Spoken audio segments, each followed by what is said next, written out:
Calaroga Shark Media.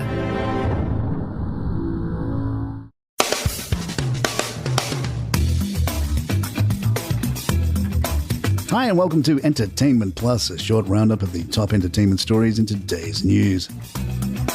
In a shocking revelation, singer Cassie took to Instagram on Thursday to break her silence after a disturbing video surfaced showing her ex-boyfriend, rapper Sean Diddy Combs, physically assaulting her in a hotel. The video, obtained by CNN, depicts a shirtless Diddy wearing only a towel as he chases Cassie down a hallway at an Intercontinental Hotel in Century City. He grabs her and kicks her in the distressing footage. In her emotional statement addressing the incident, the 37-year-old singer urged people to open your heart to believe victims the first time. Cassie expressed heartfelt gratitude, writing, "Thank you for all the love and support from my family, friends, strangers, and those I have yet to meet. The outpouring of love has created a place for my younger self to settle and feel safe now, but this is only the beginning." She emphasized the severity of the issue, stating, "Domestic violence is the issue. It broke me down to someone I never thought I would become. With a lot of hard work, I am better today, but I will always be recovering from my past." Cassie thanked everyone who took the matter seriously and offered her support to others still trapped in abusive situations. "I offer my hand to those who are still living in fear. Reach out to your people. Don't cut them off. No one should carry this weight alone.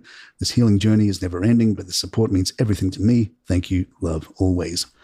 Diddy took responsibility for his inexcusable actions and apologized on Sunday in an Instagram video. Looking solemnly into the camera, he said, "I hit rock bottom, but I make no excuses. My behavior in that video is inexcusable. I take full responsibility for my actions in that video. I'm disgusted. I was disgusted then when I did it. I am disgusted now." The rapper shared that he sought professional help to address his issues. "I went and I sought out professional help. I got into going to therapy, going to rehab. Had to ask God for his mercy and grace.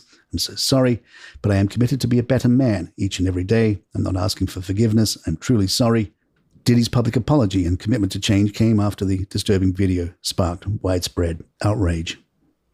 In a separate headline-making celebrity story, the mystery lender who attempted to wrest control of Elvis Presley's iconic Graceland mansion away from the late singer's granddaughter Riley Keough says he is abandoning his efforts. Gregory Nasoni told DailyMail.com that the complex case, which spans 3 different states, is proving too complicated to pursue. Nasoni, who claims the late Lisa Marie Presley borrowed millions of dollars from him back in 2015, was blocked by a Memphis court on Wednesday from having Graceland auctioned off to settle the supposed debt. In an email response, he said he consulted with lawyers and is withdrawing all claims with prejudice to avoid the need for multiple legal filings across several states. Nasoni added there was no harm meant on Ms. Keough for her mother's LMP mishabits and mismanaging of money. He seemed to place blame on Lisa Marie Presley's financial decisions rather than her daughter Riley. The supposed lender's abrupt abandonment of his Graceland takeover attempt follows scrutiny of fishy loan documents produced by his mysterious Missouri-based firm. In more personal revelations, Seinfeld actor Michael Richards, 74, has disclosed his previously private 2018 stage 1 prostate cancer diagnosis. The comedian shares details of his health battle in his forthcoming memoir, Entrances and Exits. Richards spoke candidly to People magazine, revealing that immediate surgical intervention saved his life. "If I hadn't, I probably would have been dead in about 8 months," he said of the prostate removal operation his doctor recommended after a biopsy. The Seinfeld star admitted he was initially resigned to what he thought was his fate upon hearing the cancer news. "I thought, well, this is my time. I'm ready to go," Richards recalled, but thoughts of his young son quickly shifted his perspective and determination to have more time with his child, if at all possible. The brush with mortality inspired Richards to put his life story down on paper. "I'm turning 75, so maybe wanting to do that is something that comes with being my age," he mused. "I had over 40 journals I've kept over the years. I wanted to connect with my feelings and memories." In the memoir, Richards also tackles his infamous 2006 racist outburst at the Laugh Factory Comedy Club. "I was immediately sorry the moment I said it on stage," he said of repeatedly using the N-word against hecklers during a stand-up set. "My anger was all over the place and it came through hard and fast." Rather than engage in superficial damage control, Richards turned inward. "I've spent the past 17 years in deep analysis to figure out where all the anger was coming from," he explained, tracing it back to his own deep-seated insecurities and fears of not being accepted. He insisted, "I'm not racist and I have nothing against black people," framing the onstage tirade as a misguided attempt to put down a man who said he wasn't funny, echoing the actor's own self-doubts. In tragic news from the music world, Charlie Colin, former bassist of the band Train, has died at the age of 58 after an accidental fall in a shower. His mother had confirmed to TMZ. Colin had been house-sitting for a friend in Belgium when the fatal accident occurred. Sadly, his body was not discovered until the homeowners returned from their trip approximately 5 days later. Colin's former Train bandmates mourned the sudden loss of their one-time collaborator. In an Instagram post Wednesday, they remembered the sweetest guy while alluding to the substance abuse issues that reportedly led to Colin's departure from the Grammy-winning group in 2003. In comments at the time of Colin's exit, lead singer Pat Monahan said, "Charlie is one incredible bass player, but he was in a lot of pain, and the way he was dealing with it was very painful for everyone else around him.